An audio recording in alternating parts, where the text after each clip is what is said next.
Hi friends, రవ్వ కేసరి మీరు ఎలా చేసినా ఒక్కసారి నేను చూపించే విధంగా చేయండి, మీకు తప్పకుండా నచ్చుతుంది. దీనికోసం కావాల్సిన పదార్థాలు పంచదార, బొంబాయి రవ్వ, కుంకుమ పువ్వు, నెయ్యి, ఇంకా జీడిపప్పు, కిస్మిస్. ముందుగా పొయ్యి మీద ఒక ప్యాన్ పెట్టుకోండి. దాంట్లో నెయ్యి వేసుకుని జీడిపప్పు, కిస్మిస్ ని దోరగా వేయించండి.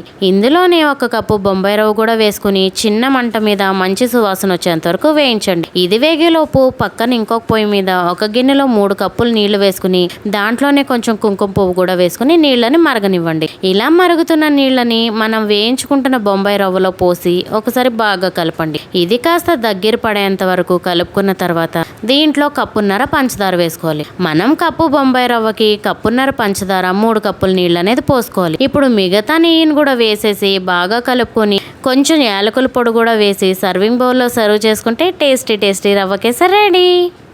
మీరు కూడా ట్రై చేసి టేస్ట్ ఎలా వచ్చిందో కామెంట్ చేయండి. Bye friends.